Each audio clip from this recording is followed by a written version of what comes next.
수능의 그날까지 여러분과 함께 러닝메이트 조정식입니다. 진짜 오랜만에 캐스트를 찍는 것 같아요. 사실은 캐스트를 안 찍었던 여러 가지 이유들이 있습니다. 저도 메가스터디 게시판이나 이런 것들을 그래도 제 소속 회사니까 가끔씩 이렇게 보게 되는데 사실 제 생각이긴 합니다만 올해만큼 게시판이 날린 적은 없는 것 같아요. 회사의 외연이 확장돼서 그런 건지 아니면은 이전에 회사에 있던 그 나름대로 이제 익명성을 가지고 학생들끼리 히히덕해 대고 놀 수 있었던 바른 공부 게시판? 그게 사라져서 이런 일이 벌어진 건지 잘 모르겠는데 좀 뭐라고 해야 되죠?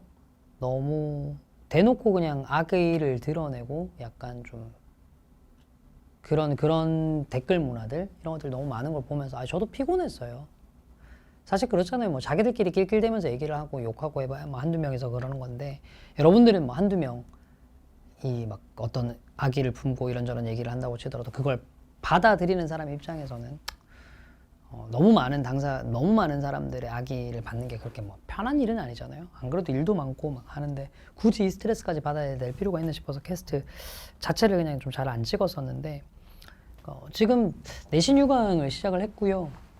그 다음에 저는 또 EBS 전지문 강좌 내신 때문에 회사에 나와가지고 밤에 이래저래 촬영을 좀 진행을 하고 있습니다. 근데 DM으로 인스타에서 이런저런 얘기들이 좀 많이 오는데 지금 이 시기쯤 돼가지고 현타가 좀 많이 오나 봐요. 공부를 하긴 하는데 하기는 싫고 그래서 이럴 때 좀 다잡아주는 것도 강사로서의 역할이다 싶어가지고 언제 욕을 먹든 나중에 여러분들이 또 캐스트에서 댓글창에서 난리를 치든 할 얘기는 하자 싶어서 얘기를 하는 겁니다.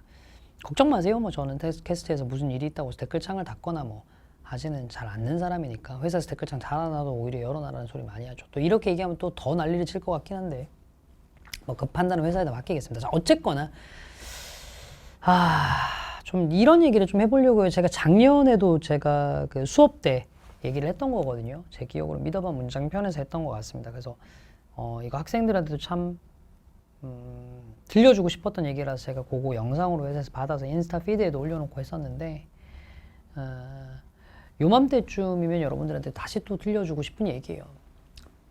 대학과 관련한 왜 우리는 대학을 가기 위한 공부를 해야 되는가에 대한 얘기예요. 제가 말씀드리는 게 꼭 진리는 아니고 꼭 맞는 정답은 아닐 수도 있습니다. 근데 제가 얘기를 좀 한번 들어봐 주세요. 제가 원하는 대학을 못 갔어요. 그것도 수능을 굉장히 잘 쳐놓고 원하는 대학을 못 갔습니다. 근데 일단 수능을 잘 쳐놓고 못 쳐놓고 이것도 변명이고 어쨌든 제가 원하는 대학 못 갔어요. 저는 20대 내내를 어마어마한 열등감과 방황 속에서 살았었어요. 정말로요. 지금 와서 생각해보면 정말 어마어마한 열등감과 방황 속에서 살았었습니다. 제가 20대를 겪으면서 보내면서 했던 많은 일들은 그 열등감의 발로가 아니었나 싶어요. 객관적으로 봤을 때 제가 대학을 아예 못 간 건 아닌데 객관적인 수준으로 얘기하면 제가 이제 고대법대라는 곳을 갔으니까 그 당시에 문과에서의 입결 기준으로 따지면은 문과 내에 있는 전국 대학 중에서는 랭킹 2 서울대 법대가 1위 그다음 고대법대와 서울대 경영이 나란히 갔었으니까 랭킹 2였던 대학이었는데 그럼에도 불구하고 저는 서울대 법대를 목표로 했던 사람으로서 제가 너무 쪽팔리기도 했었고 자책스럽기도 했었고 해가지고 되게 많은 열등감 속에서 대학 시절을 보냈었습니다. 근데 제가 이제 오늘 얘기를 하려고 하는 거는 제 얘기이기도 하지만 제 친구의 얘기이기도 해요. 사실은 제가 학원 강사가 되기도 하고 이래저래 하면서 연락을 못한 지는 조금 오래됐어요. 오래되긴 했는데 제 고3 때 저랑 같은 반이었던 친구입니다. 원래 그 전부터도 이제 알고는 있었는데 고3 때 이제 아예 같은 반이었고 1년 내내 저희는 자율로 자리를 정해서 앉았었거든요. 1년 내내 같이 짝이었어요. 1년 내내 짝이었던 친구인데 이 친구는 사실 고등학교 때까지의 인생을 얘기를 해보면 공부하는 거리가 먼 삶을 살았어요. 우리 때는 그런 용어가 없었지만 지금으로 따졌으면 정말 일진 중에 상일진 아니었을까 싶은데 그렇다고 주변 친구들을 괴롭히고 이런 스타일은 아니었습니다. 근데 진짜로 뭐라고 해야 되죠? 요새 얘기로 하면 인상도 되게 싸납고 더럽고 몸도 되게 크고 아버님도 그 친구 아버님도 보디빌딩도 하셨고 해가지고 이 친구도 어렸을 때부터 운동해가지고 몸도 되게 막 그 당시에는 운동에서 벌크업하는 학생들 없었는데 그 친구는 좀 벌크업돼 있는 그런 몸이었고 하여튼 뭐 그런 친구였어요. 고1, 2때까지 사고도 많이 쳤던 걸로 알고 있습니다. 정말 사고도 많이 쳤었고 그랬어요. 이제 고3 때 저희 반에 이제 배정이 돼가지고 생활을 하는데 고3이 되면서 이 친구가 뭐 어떤 계기 때문인지 모르겠는데 나름대로 공부를 해서 대학을 가야 되겠다고 마음을 먹었던 거예요. 진짜 공부를 많이 했어요, 이 친구가. 저도 기억이 나는 게 얘가 책상에 하도 오래 앉아 있어가지고 엉덩이에 땀띠 나고 막 그랬거든요. 진짜 공부 열심히 했었어요.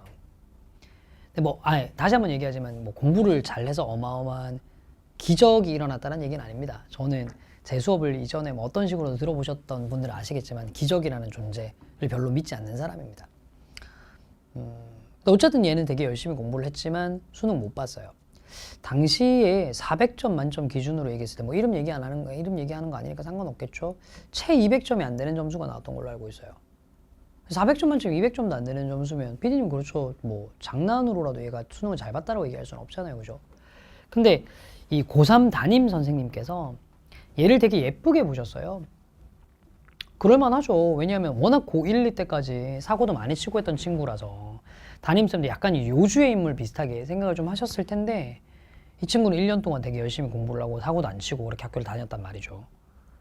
그게 되게 기특하기도 하고 하셨는지 그 당시에 이제 원서를 쓸 때는 대학 원서를 쓸 때 지금처럼 무슨 여러분들이 어디 뭐 컨설팅을 받고 진학사 같은 데 들어가가지고 뭐 모의 지원해보고 이런 시스템이 아니라 정말로 이것저것 발품 팔면서 정보 다 알아내가지고 담임쌤이 도장을 찍어야 대학 원서를 넣을 수 있고 이랬던 시절이거든요.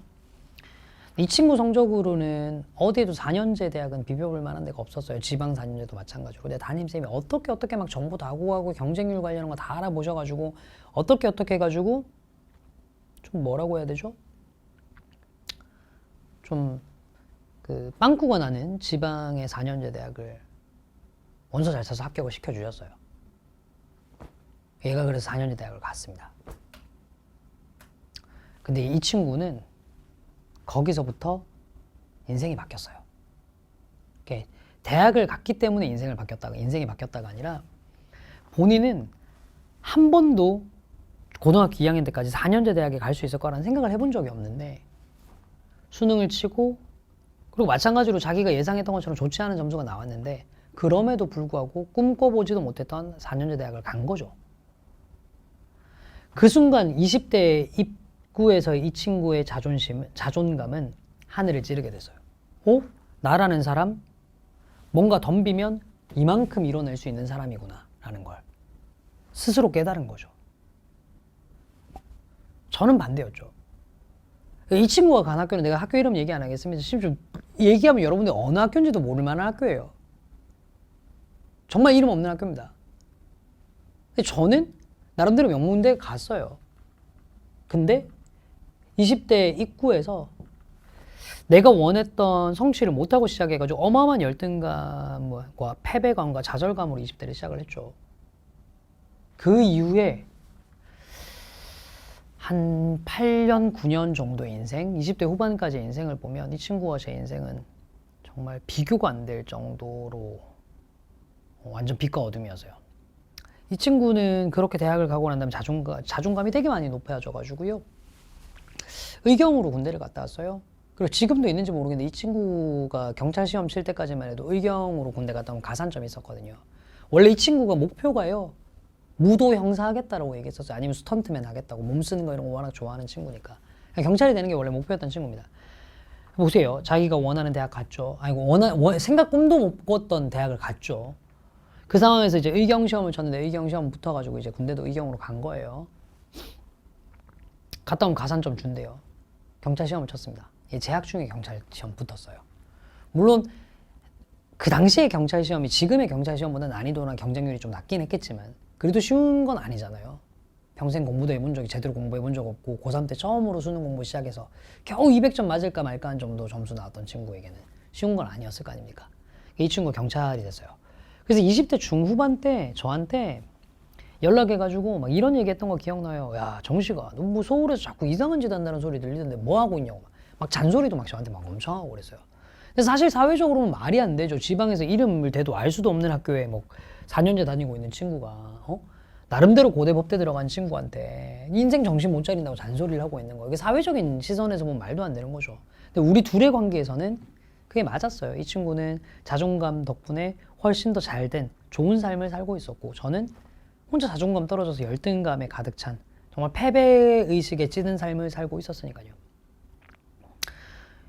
그리고 이 친구가 청와대까지도 갔어요. 청와대 경찰로도 재직을 했습니다. 그럼 어떤 조건으로 어떻게 들어가는지는 모르겠는데 그 근무를 좀 했었어요. 지금은 다시 고향 쪽으로 내려가 있는 걸로 알고 있습니다. 그리고 재작년인가요? 결혼해서 딸도 낳았다는 얘기를 들었는데, 어쨌거나 제가 드리고 싶은 말씀은 이런 얘기예요. 대학이라는 게 사람의 인생을 결정을 짓는 시대는 확실히 아니에요. 확실히. 물론 이제 좋은 대학 간판이 도움이 되는 부분도 있겠지만, 사실 일상생활이라는 영역에서 대학 간판이 그렇게 막 되게 크게 작용하진 않거든요. 아니, PD님도 한번 생각해보세요. PD님 집에서 이제 목이 좀 깔깔해서 이비인후과를 한번 가봐야 되겠다라고 할 때 집 앞에 연세 이비인후과랑 그다음에 뭐 무슨 뭐 경희의원 이런 데가 있다면 뭐 아유 그래도 연세대 나온 분이 더 잘 보겠지 하고 굳이 연세 거기 가요? 안 그러잖아요. 그냥 집 가까운데 아무 데나 가잖아요. 그죠? 저희가 병원 들어갈 때 의사 면허증을 볼 때 어느 학교 출신인지를 확인하진 않는다고요. 그죠? 입시를 하고 있는 여러분들한테는 대학 간판 되게 많이 중요하죠. 서울대 의대냐, 연대 의대냐, 되게 많이 중요한 문제겠지만 일상생활을 해보면 그냥 어떤 직종에 있는지가 중요할 수는 있어도 어떤 학벌을 가지고 있는지가 절대적인 어떤 기준이 되진 않는 경우들도 많거든요. 이런 식으로. 의사면 다 의사지 뭐. 연대병원 출신이고 뭐 고대병원 출신이고 뭐 성대병원 출신이고 이게 뭐가 중요해. 일상적으로 봤을 때는. 나름대로 공부가 많이 필요한 이런 의사라는 영역에서도 학벌이 절대적인 지위를 다 차지하는 것만은 아닙니다. 그러니까 대학 잘 가면 인생이 바뀔 수 있다는 건 정말 안 통하는 얘기예요. 그건 저도 알고 있습니다. 그래도 저는 여기서 여러분들한테 공부를 하라고 얘기를 하려고 섰어요. 왜요? 자존감을 위해서요. 다시 한번 얘기합니다. 대학 들어간다고 인생이 바뀌지 않아요. 어떻게 그게 바뀝니까? 대학이라는 건 인생에서 스쳐 지나가는 여러 가지 관문 중에 하나일 뿐인데, 근데 여러분들의 자존감의 마지노선이 되는 대학들이 있을 거잖아요. 사람마다 다르겠죠. 그게 10대 후반, 20대 초반까지의 저에게는 서울대 법대였던 거고, 누군가에게는 그 마지노선의 대학이 지금도 뭐 서울대 의대일 수도 있는 거고, 어떤 친구에게는 그 마지노선이 건동홍 그 정도의 대학일 수도 있는 거고, 혹은 어떤 친구에게 그 대학의 마지노선은 인서울 혹은 지방에 있는 4년제라도 4년제만 가면 된다일 수도 있을 거고, 뭐든 상관없습니다. 자신이 원하는 마지노선에 있는 대학들, 거기는 무조건 갈 수 있도록 하세요. 뭘 위해서요? 20대 이후의 인생의 자존감을 위해서요. 다시 말씀드립니다. 자신의 마지노선이 되는 대학, 자신의 목표의 마지노선이 될 수 있는 대학에는 무조건 갈 수 있도록 공부하세요. 뭘 위해서요? 20대 초반에 자존감을 위해서요. 저는 물론 20대 후반에 되게 운 좋게도 인생을 바꿔줄 수 있을 만한 인연을 만나서 다행히 그래도 좀 자존감을 회복하고 다시 이제 원래 일상으로 돌아올 수 있었습니다만, 거기까지 걸렸던 시간들이 너무너무 길어요. 그래서 드리는 말씀입니다. 첫 입구부터 정말 20대 사회생활을 처음 시작하는 인생의 모든 것들을 결정짓기 시작하는 그 시점부터, 20대라는 게 그렇잖아요. 이제 누가 정해져 있는 로드대로 가는 게 아니라 내 로드를 내가 만들어야 되는 그런 시점이잖아요. 그 시점부터 자존감이 무너져 있는 사람과 그 시점부터 나는 뭔가를 해냈어라는 뭔가 성취감을 가지고 시작할 수 있는 사람들 사이의 갭은요, 어마어마하게 커요. 그래서 다시 한번 말씀드립니다. 여러분들의 자존감의 마지노선을 충족시킬 수 있는 대학을 가기 위해서 공부하세요. 지칠 수 있습니다. 지칠 수 있어요. 그럴 때 대학이 인생을 바꿔줄 수 있다라는 생각보다는 내 자존감을 지키기 위해서라도 공부를 해야 된다고 생각하셨으면 좋겠습니다. 다시 한번 말씀드리겠습니다. 자존감을 위해서 공부합시다. 여러분들의 그 자존감의 마지노선이 되는 대학, 그곳에 발을 들일 수 있도록 도와드리기 위해 저도 수능의 그날까지 여러분과 함께 달리겠습니다. 자존감을 위해 함께 달립시다. 지금까지 조정식이었습니다. 감사합니다.